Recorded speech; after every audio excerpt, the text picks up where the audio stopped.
ಸ್ಕೂಲ್ಗೆ ಹೋಗಲ್ಲ. ಇಲ್ಲಿ ನಾನು ಒಂದು ಸಿನಿಮಾ ಸೆಟ್ಗೆ ಹೋದ್ರೆ ಸ್ಕೂಲ್ಗೆ ಹೋಗ್ಬೇಕಾದಿಲ್ಲ, ದೊಡ್ಡ ಇನ್ಸೆಂಟಿವ್. ಸಿನಿಮಾ ಸೆಟ್ಗೆ ಹೋದ್ರೆ ಒಳ್ಳೆ ಊಟ ಸಿಗುತ್ತೆ, ಒಳ್ಳೆ ತಿಂಡಿ ಸಿಗುತ್ತೆ, ಒಳ್ಳೆ ಚಾಕ್ಲೇಟ್ ಸಿಗುತ್ತೆ. ಅವ್ರದ್ದು ಹೋಮ್ ಪ್ರೊಡಕ್ಷನ್ಸ್ ಜಾಸ್ತಿ ಮಾಡಿರೋದು ನಾನು. ಅದು ಒಂಥರ ಅದು ನಮ್ಮ ನಾರ್ಮಲ್ ಫಿಲ್ಮ್ ಸೆಟ್ಟೇ ಅಲ್ಲ ಅದು. ಸೊ ಸಾಂಗ್ಲಿಯಾನ ಮಾಡಿದಾಗ್ಲೇ ನಮ್ದು ಒಂದು ಒಳ್ಳೆ ಒಂದು ಅಂದ್ರೆ ಎಂಜಾಯ್ ಮಾಡಿದ್ವಿ. ಆ ಸಾಂಗ್ಲಿಯಾನ ಅವ್ರು ಏನು ರಿಯಲ್ ಲೈಫಲ್ಲಿ ಒಂದಷ್ಟು ಕೇಸ್ಗಳು ಸಾಲ್ವ್ ಮಾಡಿದ್ರು, ಅದನ್ನ ಸ್ವಲ್ಪ ಬಾರೋ ಮಾಡ್ಕೊಂಡು ಮಿಕ್ಕಿದೆಲ್ಲ ಮಾಡಿದ್ರು. ಏನ್ ಹುಡುಗಿರೋ ಹಂಸಲೇಖ ಅವ್ರು ನನ್ನ ಕೈಲೇ ಹಾಡಿಸ್ತಾರೆ, ಅದು ಫೈನಲ್ ಅದು ಯೂಸ್ ಆಗುತ್ತೆ ಅಂತ ನಿಜವಾಗ್ಲೂ ಗೊತ್ತಿರಲಿಲ್ಲ ನನಗೆ. SP ಸರ್ ಇದ್ರು, ನನ್ನ ಪುಣ್ಯಕ್ಕೆ ಡಾಕ್ಟರ್ ರಾಜ್ಕುಮಾರ್ ಅವರು ಅಲ್ಲಿ ಆ ಸ್ಟುಡಿಯೋ ಅಲ್ಲಿ ಅವ್ರದ್ದು ಸ್ವಾಮಿ ಅಯ್ಯಪ್ಪ ಅವ್ರದ್ದು ಒಂದು ಆಡಿಯೋ ರೆಕಾರ್ಡಿಂಗ್ ನಡೀತಾ ಇತ್ತು. ನೀನ್ ತುಂಬಾ ತಲೆ ಕೆಡಿಸ್ಕೊಂಬೇಡ ಅಂತಂದ್ರು. ಫುಲ್ ಇನ್ನೂ ಧೈರ್ಯ ಬಂದ್ಬಿಡ್ತು. ಅಣ್ಣವ್ರು ಅವ್ರು ಹೇಳಿದ್ಮೇಲೆ ಇನ್ನೇನು ಅಂತ ಏನು ಪ್ಲಾನ್ ಮಾಡಿ ಮಾಡೋದಂತಲ್ಲ. ನನ್ಗೆ ಒಂದು ಕಾಮನ್ ಫ್ಯಾಕ್ಟರ್, ನೀವು ನನ್ನ ಕರಿಯರ್ ನೋಡಿದ್ರೆ ಯಾವುದೋ ತುಂಬಾನೇ ನಾನು ಪ್ಲಾನ್ ಮಾಡಿ ನಾನು ಇದು ಮಾಡಿ ಈ ಸಕ್ಸಸ್ ಆದ್ರೆ ನಾನು ಅಲ್ಲೋಗ್ತೀನಿ. ಮತ್ತೆ ನಾನು ಎಂತೆಂಥ ದೊಡ್ಡ ವ್ಯಕ್ತಿಗಳ ಮಧ್ಯೆ ನಾನು ಬೆಳೆದೆ ಅಂತಂದ್ರೆ ಅವರೆಲ್ಲ ಒಂದು ಒಳ್ಳೆ ಬ್ಲೆಸ್ಸಿಂಗ್ಸ್, ನನಗೆ ಆ ಥರ ಒಂದು ಒಳ್ಳೆ ಆಪರ್ಚುನಿಟಿ ಸಿಕ್ತು ಅನ್ಸುತ್ತೆ. ಫಸ್ಟ್ ಶಂಕರ್ ನಾಗ್ ಅವರ ನಿರ್ದೇಶನದಲ್ಲಿ ನೀವು ಹೇಳಿದಾಗೆ ಹೊಸ ತೀರ್ಪು ಹೌದು. 2-3 years ಅಲ್ಲೇ ನಾನೊಂದು ಆಲ್ಮೋಸ್ಟ್ ಒಂದು 7th or 8th ಸಿನಿಮಾ ನಂದು. ಅಷ್ಟರೊಳಗೆ ಆಲ್ರೆಡಿ ಒಂದು ಲೆವೆಲ್ಗೆ ನನಗೆ ಕ್ಯಾಮ್ರಾ ಅಂದ್ರೇನು, ಫಿಲ್ಮ್ ಅಂದ್ರೇನು, ಆಕ್ಟಿಂಗ್ ಅಂದ್ರೇನು ಒಂದು ಅರಿವಿತ್ತು. ಫುಲ್ಲಾಗಿ ಬೇರೆ ಗೊತ್ತಿಲ್ಲದೆ ಇದ್ರು ನಾನು ಬೇರೆ ಬೇರೆ ಪಾತ್ರಗಳು ಮಾಡ್ತಾ ಇದ್ದೀನಿ. ಸೊ ಇದ್ರಲ್ಲಿ ನಾನು ಈ ತರ ಫಾರ್ ಎಕ್ಸಾಂಪಲ್ ಟೋನಿ ಮತ್ತೆ ಇನ್ನೊಂದು ಸಿನಿಮಾ ಇತ್ತು, ಅದರಲ್ಲಿ ಇನ್ನೊಂದು ಅಂದ್ರೆ ಸೊ ನನ್ನ ಬೇರೆ ಬೇರೆ ಪಾತ್ರಗಳು, ನಾನು ಇದರಲ್ಲಿ ಒಬ್ರು ತಮ್ಮ ಆಗಿರ್ತೀನಿ, ಇದರಲ್ಲಿ ಹೀರೋ ಚಿಕ್ಕವನಿದ್ದಾಗ ನಾನು ಇರ್ತೀನಿ, ಅಥವಾ ಇದರಲ್ಲಿ ಇನ್ನೊಬ್ರು ಮಗ ಆಗಿರ್ತೀನಿ. ಈ ಕ್ಲಾರಿಟಿ ಬಂದ್ಬಿಟ್ಟಿತ್ತು ನನಗೆ. ಸೊ ಅವ್ರು ಯಾವಾಗ ಜಯಂತಿ ಅವ್ರ ಜೊತೆ, ಅದು ನನ್ನ 3ನೇ ಸಿನಿಮಾನೇ, ಎಲ್ಲದರಲ್ಲೂ ಅವರ ತಾಯಿ ಪಾತ್ರ ಇದ್ದಿದ್ರಿಂದ ನನಗೆ ಇನ್ನೂ ಕಂಫರ್ಟ್ ಆಲ್ರೆಡಿ ರೆಡಿ ಆಗಿತ್ತು. ಸೊ ಇದು ಮಾಡಬೇಡ ಅಂದಾಗ ಹೇಗೆ ಮಾಡಬೇಕು ಅನ್ನೋದು ಅವ್ರು ಇನ್ನೂ ಸ್ವಲ್ಪ ಚೆನ್ನಾಗಿ ಹೇಳ್ಕೊಟ್ಟಾಗ ಕಂಫರ್ಟ್ ತುಂಬಾ ಚೆನ್ನಾಗಿತ್ತು.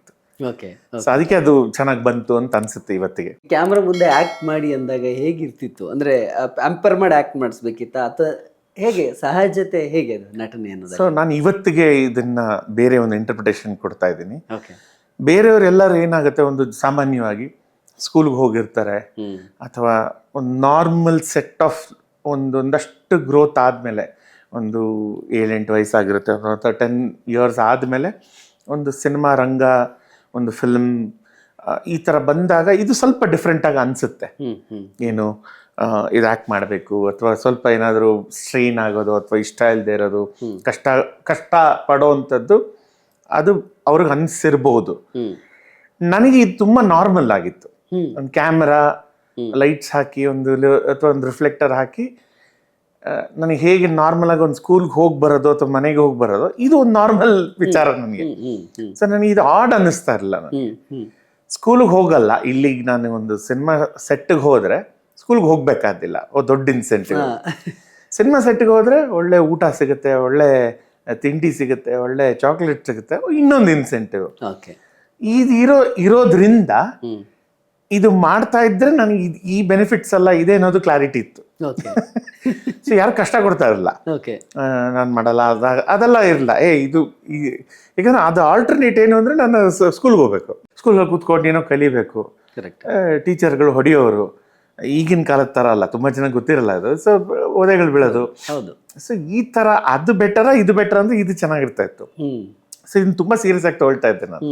ಮಿಸ್ಟೇಕ್ಸ್ ಮಾಡೋದು ಬೇಡ, ಇಲ್ಲಿ ಚೆನ್ನಾಗಿ ನಾನು ಎಷ್ಟು ಇಲ್ಲಿ ನಾನು ಸಕ್ಸಸ್ ಆಗ್ತೀನೋ ಅಷ್ಟು ನನಗೆ ಕಮ್ಮಿ ಸ್ಕೂಲು, ಕಮ್ಮಿ ಬೇರೆ ನಾರ್ಮಲ್ ಲೈಫ್ ಅಂತ.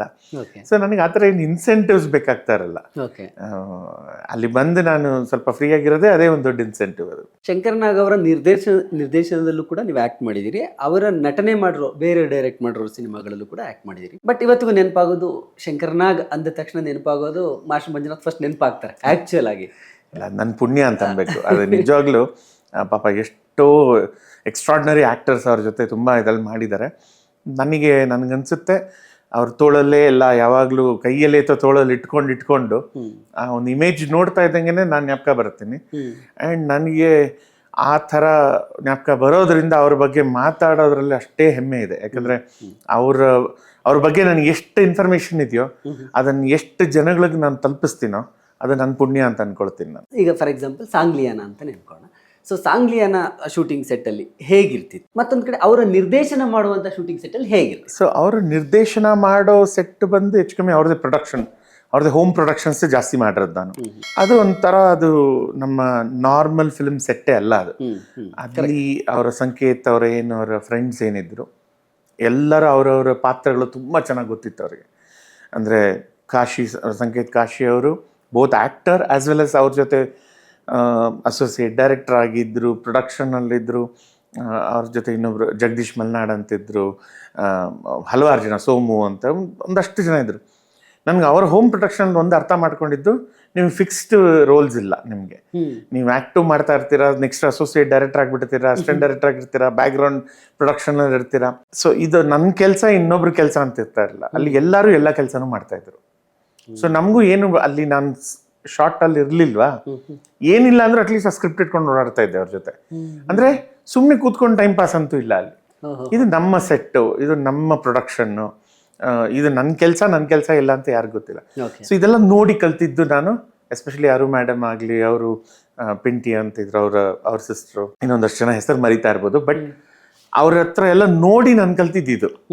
ಯಾರೂ ಓಕೆ ನಾನು ಕಾಸ್ಟ್ಯೂಮ್ ಡಿಸೈನರು, ಸೊ ನಾನು ಅಷ್ಟು ಮಾಡಿ ಕೂತಿರ್ತೀನಿ. ಮೇಕಪ್ ನಾನು ಬರೀ ಮೇಕಪ್ ಮಾಡಿ ಕೂತ್ಕೊಂಡ್ಬಿಟ್ಟೆ ಇಲ್ಲ. ಅಲ್ಲಿ ಎಲ್ಲರೂ ಪ್ರತಿಯೊಂದು ಕೆಲಸನೂ ಮಾಡ್ತಾ ಇದ್ರು. ಸೊ ಅದರಲ್ಲಿ ಅಂಡ್ ಎನ್ಕರೇಜ್ ಮಾಡ್ತಾ ಇದ್ರು. ಈಗ ನಾನು ಹೋಗಿ ಇದೊಂದು ನಾನು ಟ್ರೈ ಮಾಡಿ ನೋಡ್ತೀನಿ ಅಂದರೆ ಅವರು ನೀನು ಮಾಡಬೇಡ, ನಿನಗೆ ಗೊತ್ತಿಲ್ಲ, ಇಲ್ಲ, ಸೊ ಹೀಗಲ್ಲ, ಹೀಗೆ ಮಾಡು. ಸೊ ಕಲಿಯೋಂಥದ್ದು ಎಸ್ಪೆಷಲಿ ಅವ್ರ ಹೋಮ್ ಪ್ರೊಡಕ್ಷನ್ಸಲ್ಲಿ ಎಕ್ಸ್ಟ್ರಾರ್ಡಿನರಿ ಆಪರ್ಚುನಿಟಿ ಇರ್ತಾಯಿತ್ತು. ಪ್ರತಿಯೊಂದು ಆಸ್ಪೆಕ್ಟ್ಸ್ ಆಫ್ ಫಿಲ್ಮ್ ಮೇಕಿಂಗ್ ಕಲಿಯೋದ್ರನ್ನ ಎನ್ಕರೇಜ್ ಮಾಡ್ತಾಯಿದ್ರು.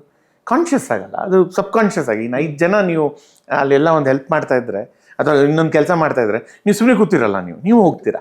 ಅದನ್ನ ನೋಡಿ ಮಾಡೋವಂಥ ವಿಚಾರಗಳು.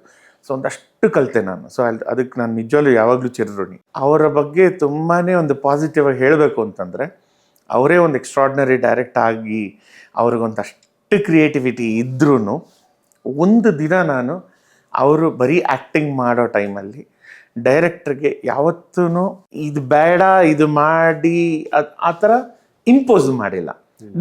ಡಿಸ್ಕಸ್ ಮಾಡ್ತಾಯಿದ್ರು, ಈ ಥರ ಮಾಡಿದ್ರೆ ಚೆನ್ನಾಗಿ ಇರ್ಬೋದಲ್ವಾ, ಹಾಗಾದರೆ ನಾನು ಇಲ್ಲಿಂದ ಬರೋಬದಲು ನಾನು ಈ ಥರ ಬಂದು ಈ ಥರ ಮಾಡ್ತೀನಿ ಅಂತ ಒಂದು ಸಜೆಷನ್ ಕೊಡ್ತಾಯಿದ್ರು ವಿನಃ ನಾನು ಹಿಂಗೆ ಮಾಡ್ತೀನಿ ನೀವು ಆ ಥರ ಯಾವತ್ತೂ ನಾನು ನೋಡಿಲ್ಲ. ಅವರ ರೋಲ್ ಇದು. ಸೊ ಅವ್ರು ಡೈರೆಕ್ಟ್ ಏನು ಹೇಳ್ತಾರೋ ಅದಕ್ಕೆ ಇಂಪ್ರವೈಸ್ ಮಾಡ್ತಾ ಇದ್ರು ವಿನಃ ಅದನ್ನ ಇದು ಬೇಡ ನಾನು ಇದು ಮಾಡ್ತೀನಿ ಅಂತ ಯಾವತ್ತೂ ನಾನು ಹೇಳಿದ್ ನೋಡೇ ಇಲ್ಲ ನಾನು. ಸೊ ಅಷ್ಟು ಅವರ ಪ್ರೊಫೆಷನಲಿಸಮ್, ಅಷ್ಟು ಅವರ ಏನೊಂದು ಬೌಂಡ್ರಿ ತುಂಬಾ ಚೆನ್ನಾಗಿ ಸೆಟ್ ಮಾಡ್ಕೊಂಡಿದ್ರು ಅವರು. ಬೇರೆಯವರು ಡೈರೆಕ್ಟ್ ಮಾಡಿರೋ ಸಿನಿಮಾದಲ್ಲಿ ನಿಮ್ಮ ಮತ್ತೆ ಶಂಕರ್ನಾಗ್ ಸರ್ ಕಾಂಬಿನೇಷನ್ ವರ್ಕ್ ಆಗಿದ್ದು ಅದ್ಭುತವಾಗಿ ಅಂದ್ರೆ SP ಸಾಂಗ್ಲಿಯಾ. ಹೌದೌದು, ಸಾಂಗ್ಲಿಯಾನ SP ಸಾಂಗ್ಲಿಯಾನ ಬಂದು ಪಾರ್ಟ್ 2. ಸೊ ಸಾಂಗ್ಲಿಯಾನ ಮಾಡಿದಾಗಲೇ ನಮ್ದು ಒಂದು ಒಳ್ಳೆ ಅಂದ್ರೆ ಎಂಜಾಯ್ ಮಾಡಿದ್ವಿ ಆ ಫಿಲ್ಮ್ ಮೇಕಿಂಗ್. ಎಸ್ಪೆಷಲಿ ನಿಜ ಲೈಫ್ ಇದು ಆಧಾರಿತವಾಗಿ ನಾವು ಮಿಕ್ಕಿದ್ದೆಲ್ಲ ಕಾಲ್ಪನಿಕವಾಗಿ ಮಾಡ್ಕೊಂಡಿದ್ದು, ಸಿನಿಮ್ಯಾಟಿಕ್ ಲಿಬರ್ಟೀಸ್ ತಗೊಂಡು ಮಾಡಿದ್ದು. ಸೊ ಸಾಂಗ್ಲಿಯಾನ ಅವ್ರು ಏನು ರಿಯಲ್ ಲೈಫಲ್ಲಿ ಒಂದಷ್ಟು ಕೇಸ್ಗಳು ಸಾಲ್ವ್ ಮಾಡಿದ್ರು, ಅದನ್ನ ಸ್ವಲ್ಪ ಬಾರೋ ಮಾಡಿಕೊಂಡು ಮಿಕ್ಕಿದ್ದೆಲ್ಲ ಮಾಡಿದ್ದು. ಸೊ SP ಸಾಂಗ್ಲಿಯಾನ ಮಾಡುವಾಗ ಆಲ್ರೆಡಿ ನಮಗೆ ನಮ್ಮ ಪಾತ್ರಗಳು ಅಥವಾ ನಮ್ಮ ಏನು ನಾವು ಇದನ್ನ ಮಾಡ್ತಾ ಇದ್ವಿ, ಸಾಂಗ್ಲಿಯಾನ ಹೇಗೆ ಅದನ್ನ ನೆಕ್ಸ್ಟ್ ಲೆವೆಲ್ ತಗೊಂಡು ಹೋಗ್ಬೇಕು. ಸೊ ನಂದು ಒಂದು 2-3 ಸ್ವಲ್ಪ ಎಕ್ಸ್ಟ್ರಾ ರೋಲ್ ಇದೆ SP ಸಾಂಗ್ಲಿಯಾನಲ್ಲಿ. ನಾನೇನೋ ಒಂದು ಕಂಡು ಹಿಡಿದು ಬಿಡ್ತೀನಿ, ಅಥವಾ ಏನೋ ಬ್ಯಾಂಡೇಜ್ ಹಾಕ್ಬಿಟ್ಟೇನೋ ನನ್ನ ಹೋಗಿ ನಮ್ಮ ಸಾಂಕಿ ಟ್ಯಾಂಕಲ್ಲಿ ಬಿಸಾಕ್ಬಿಟ್ಟಿರ್ತಾರೆ ಅಥವಾ ಏನೇನೋ ಆ ಥರ. ತುಂಬ ಇಂಟ್ರೆಸ್ಟಿಂಗ್, ನನಗೆ ಫುಲ್ಲಾಗಿ ಜ್ಞಾಪಕ ಬರ್ತಾ ಇಲ್ಲ ಈಗ.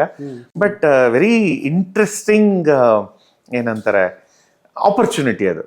ಸೊ ಅದಕ್ಕೆ ನೀವು ಅದನ್ನ ನೋಡ್ರೆ ಗೊತ್ತಾಗುತ್ತೆ ನಾವು ಎಂಜಾಯ್ ಮಾಡ್ತಾ ಇದೀವಿ ಅಥವಾ ನಮ್ಮ ಕಂಫರ್ಟ್ ನಿಮ್ಗೆ ಕ್ಲೀನಾಗಿ ಗೊತ್ತಾಗುತ್ತೆ ಅದರಲ್ಲಿ. ಬಾಲನಟರಾಗಿ ಆಕ್ಟ್ ಮಾಡೋರಿಗೆ, ಸ್ಪೆಷಲ್ ಚೈಲ್ಡ್ ಆರ್ಟಿಸ್ಟ್ಗಳಿಗೆ ಹಾಡುಗಳು ಸಿಗಲ್ಲ ಸಿನಿಮಾಗಳಲ್ಲಿ, ಬಹಳ ಕಡಿಮೆ ಅದು. ಹಂಗೆ ನೋಡಿದ್ರೆ ಕನ್ನಡದಲ್ಲಿ 80s ಅಲ್ಲಿ ಬಾಲನಟರಾಗಿ ಸಕ್ಸಸ್ ಆದವರು ಕನ್ನಡದಲ್ಲಿ ಒಂದು ನೀವು, ಇನ್ನೊಬ್ರು ಪುನೀತ್ ರಾಜ್ಕುಮಾರ್. ನೀವಿಬ್ರೇನೆ ಆ ಮಟ್ಟಿಗೆ ಚೈಲ್ಡ್ ಆರ್ಟಿಸ್ಟ್ ಆಗಿ ಫೇಮ್ ತಗೊಂಡು ನಿಮ್ಗೆ ಹೆಚ್ಚು ಹಾಡುಗಳು ಸಿಕ್ತು, ಬಹಳ ಮಜವಾಗಿರೋ ಹಾಡುಗಳು. ಆ ಸಾಂಗ್ಲಿಯಾನದಲ್ಲಿರ್ಬೋದು, ರಣಧೀರದಲ್ಲಿರ್ಬೋದು. ಏನ್ ಅನ್ಸುತ್ತೆ ನನಗೆ ಅಂದ್ರೆ ಅದನ್ನ ಅವತ್ತು ನಾನು ಅಷ್ಟು ಅಪ್ರಿಷಿಯೇಟ್ ಮಾಡಿಲ್ವೋ ಏನೋ ಗೊತ್ತಿಲ್ಲ. ಯಾಕಂದ್ರೆ ಅದ್ರದ್ದು ಫುಲ್ ವ್ಯಾಲ್ಯೂ ಗೊತ್ತಾಗಿದ್ದೆ ನಾನು ಅದೆಲ್ಲ ಬಿಟ್ಟು ಇನ್ನೊಂದು 10-15 ವರ್ಷ ಅಥವಾ ಒಂದು ಕಪಲ್ ಆಫ್ ಡೆಕೇಡ್ಸ್ ಆದಮೇಲೆ ಇಷ್ಟು ಸ್ಕ್ರೀನ್ ಸ್ಪೇಸ್ ಸಿಗ್ತಾ ನನಗೆ, ಇಷ್ಟೆಲ್ಲ ಒಂದು ಇಂಪಾರ್ಟೆನ್ಸ್ ಕೊಟ್ಟಿದ್ದಾರಲ್ಲ ಅಂತ ಅಪ್ರಿಷಿಯೇಟ್ ಮಾಡೋದು ಅದು ಮುಗಿಸಿ ಒಂದು 10-15 ವರ್ಷ ಆದಮೇಲೆ ಅದ್ರ ವ್ಯಾಲ್ಯೂ ಗೊತ್ತಾಯಿತು. ಅವತ್ತು ಖುಷಿ ಪಡ್ತಾ ಇದ್ದೆ. ಅಫ್ಕೋರ್ಸ್ ಒಬ್ಬ ಆ್ಯಕ್ಟರ್ಗೆ ಒಂದು ಪರ್ಫಾರ್ಮ್ ಮಾಡೋಕ್ಕೆ ಏನು ಸ್ಟೇಜ್ ಸಿಗುತ್ತಲ್ಲ ಅದು ಯಾವತ್ತೂ ಖುಷಿ ಪಡುವಂಥ ವಿಚಾರ. ಬಟ್ ಅಷ್ಟೇ ಸ್ಟ್ರೆಸ್ಸು ಇರ್ತಾ ಇತ್ತು, ಯಾಕಂದರೆ ಅದನ್ನು ಸರಿಯಾಗಿ ಮಾಡಬೇಕು. ಅಷ್ಟು ಒಬ್ಬರು ಪ್ರೊಡ್ಯೂಸರ್ ಅಷ್ಟೆಲ್ಲ ಒಂದು ಖರ್ಚು ಮಾಡಿ, ಡೈರೆಕ್ಟರ್ ಅಷ್ಟು ನಂಬಿಕೆ ಇಟ್ಟು ಮಾಡಿದ್ದಾರೆ ಅಂದರೆ ನನ್ನ ಪರ್ಫಾರ್ಮೆನ್ಸ್ ಅಷ್ಟೇ ಅದಕ್ಕೆ ಮ್ಯಾಚ್ ಆಗೋ ಥರ ಇರಬೇಕು ಅಂತ ಆ ಪ್ರೆಷರ್ ಡೆಫಿನೆಟ್ಲಿ ಇರ್ತಾ ಇತ್ತು. ಏನು ಹುಡುಗಿರೋ ಹಂಸಲೇಖ ಅವ್ರು ನನ್ನ ಕೈಲೇ ಹಾಡಿಸ್ತಾರೆ, ಅದು ಫೈನಲ್ ಅದು ಯೂಸ್ ಆಗುತ್ತೆ ಅಂತ ನಿಜವಾಗ್ಲೂ ಗೊತ್ತಿರಲಿಲ್ಲ ನನಗೆ. ನಾವು ಚೆನ್ನೈಯಲ್ಲಿ ಮಡ್ರಾಸಲ್ಲಿ ಆಗ ಒಂದು ಸೆಟ್ಟಲ್ಲಿ ಅದು ಶೂಟಿಂಗ್ ಮಾಡ್ತಾ ಇದ್ವಿ. ಇಲ್ಲ ನೀನು ಬಾ ನೀನು ಅಂತ ಜಸ್ಟ್ ಕರ್ಕೊಂಡು ಹೋದರು. SP ಸರ್ ಇದ್ದರು. ನನ್ನ ಪುಣ್ಯಕ್ಕೆ ಡಾಕ್ಟರ್ ರಾಜ್ಕುಮಾರ್ ಅವರು ಅಲ್ಲಿ ಆ ಸ್ಟುಡಿಯೋ ಅಲ್ಲಿ ಅವ್ರದ್ದು ಸ್ವಾಮಿ ಅಯ್ಯಪ್ಪ ಅವ್ರದ್ದು ಒಂದು ಆಡಿಯೋ ರೆಕಾರ್ಡಿಂಗ್ ನಡೀತಾ ಇತ್ತು. ಸೊ ಅದು ಮುಗಿಸಿದ ಮೇಲೆ ನಮ್ಮದು ರೆಕಾರ್ಡಿಂಗ್ ಇರ್ತಾ ಇತ್ತು. ಸೊ ಅವ್ರನ್ನ ಭೇಟಿ ಆದೆ, ಅವ್ರ ಜೊತೆ ಮಧ್ಯಾಹ್ನ ಊಟ ಮಾಡೋ ಒಂದು ಆಪರ್ಚುನಿಟಿ ಸಿಕ್ತು. ಅವರು ಒಂದಷ್ಟು ಅಡ್ವೈಸ್ ಕೊಟ್ಟರು. ನೀವು ನಾನಂದೆ ನಂಗೆ ನಿಜವಾಗ್ಲೂ ಹಾಡು ಗೊತ್ತೇ ಇಲ್ಲ ಅಂದರೆ, ಇಲ್ಲ ನೀನು ಜಸ್ಟ್ ಅವ್ರು 1 2 3 ಅಂತಾರೆ, ನೀನು ಹಾಡ್ಬಿಡು, ಅವ್ರು ಆಮೇಲೆ ಅವ್ರು ಕರೆಕ್ಟಾಗಿ ಗೈಡ್ ಮಾಡ್ತಾರೆ, ನೀನು ತುಂಬ ತಲೆ ಕೆಡಿಸ್ಕೊಂಬೇಡ ಅಂತಂದ್ರು. ಫುಲ್ ಇನ್ನೂ ಧೈರ್ಯ ಬಂದ್ಬಿಡ್ತು. ಅಣ್ಣವರು ಅವ್ರು ಹೇಳಿದ್ಮೇಲೆ ಇನ್ನೇನು ಅಂತ. ಸೊ ಅದೆಲ್ಲ ಕೂಡಿ ಬಂತು ಅನ್ಸುತ್ತೆ. ಅದೆಲ್ಲ ಒಂದು ನನಗೆ ಆ ಇದರಲ್ಲಿ ಸ್ಟಾರ್ ಕರೆಕ್ಟಾಗಿ ಬರ್ಕೊಂಬಂದಿದ್ದೀನಿ ಅನ್ಸುತ್ತೆ. ಸೊ ಏನು ಪ್ಲಾನ್ ಮಾಡಿ ಮಾಡೋದಂತಲ್ಲ, ನನಗೆ ಒಂದು ಕಾಮನ್ ಫ್ಯಾಕ್ಟರ್, ನೀವು ನನ್ನ ಕರಿಯರ್ ನೋಡಿದ್ರೆ ಯಾವುದೋ ತುಂಬಾ ನಾನು ಪ್ಲಾನ್ ಮಾಡಿ ನಾನು ಇದು ಮಾಡಿ ಈ ಸಕ್ಸಸ್ ಆದ್ರೆ ನಾನು ಅಲ್ಲೋಗ್ತೀನಿ, ಅದಂತೂ ಇಲ್ಲವೇ ಇಲ್ಲ. ಅದು ನಿಜವಾಗ್ಲೂ ಎಲ್ಲರೂ ನನ್ನ ವೆಲ್ ವಿಷರ್ಸ್, ನನ್ನ ಮೇಲಿದ್ದ ಪ್ರೀತಿ, ಮತ್ತು ನಾನು ಎಂತೆಂಥ ದೊಡ್ಡ ವ್ಯಕ್ತಿಗಳ ಮಧ್ಯೆ ನಾನು ಬೆಳೆದೆ ಅಂತಂದರೆ ಅವರೆಲ್ಲ ಒಂದು ಒಳ್ಳೆ ಬ್ಲೆಸ್ಸಿಂಗ್ಸ್, ನನಗೆ ಆ ಥರ ಒಂದು ಒಳ್ಳೆ ಆಪರ್ಚುನಿಟಿ ಸಿಕ್ತು ಅನಿಸುತ್ತೆ. ಸೊ ಹಾಡುಗಳದ್ರಲ್ಲಿ ಮಾತ್ರ ಎಸ್ಪೆಷಲಿ ನನಗೆ ಇವತ್ತಿಗೂ ಆಶ್ಚರ್ಯ ಪಡ್ತೀನಿ. ಅಷ್ಟೊಂದು ಹಾಡುಗಳು ಸಿಗ್ತಾ ಒಂದಷ್ಟು ಹಾಡೋಕ್ಕೋ ಆಪರ್ಚುನಿಟಿ ಸಿಕ್ಕಿದ್ದು ನಾನು ಆಶ್ಚರ್ಯ ಪಡ್ತೀನಿ. ಅಷ್ಟೇ ಹೇಳ್ಬೇಕೇನಿಲ್ಲ. ತುಂಬ ದಿನ ಆದಮೇಲೆ ಹೊಸ ವಿಚಾರಗಳನ್ನೆಲ್ಲ ನನ್ನ ಬಾಯಿಂದ ಅಥವಾ ನನಗೆ ಬಾಯಿ ಬಿಡಿಸಿದ್ರಿ. ನೀವೆಲ್ಲ ಎಂಜಾಯ್ ಮಾಡ್ತೀರಾ ಅಂತ ಅಂದ್ಕೊಳ್ತೀನಿ. ಡೈಲಿ ಮಾಧ್ಯಮ ಅಲ್ಲಿ ನನ್ನ ತುಂಬ ಎಕ್ಸ್ಟೆನ್ಸಿವ್ ಇಂಟರ್ವ್ಯೂ, ಕೆಲವೊಂದು ವಿಚಾರಗಳು ಮುಂಚೆ ನಾನು ಹೇಳದೇ ಇರೋಂಥ ವಿಚಾರಗಳಿದೆ. ಸೊ ತಪ್ಪದೆ ನೋಡಿ, ಆದಷ್ಟು ಶೇರ್ ಮಾಡಿ, ಸಬ್ಸ್ಕ್ರೈಬ್ ಮಾಡಿ.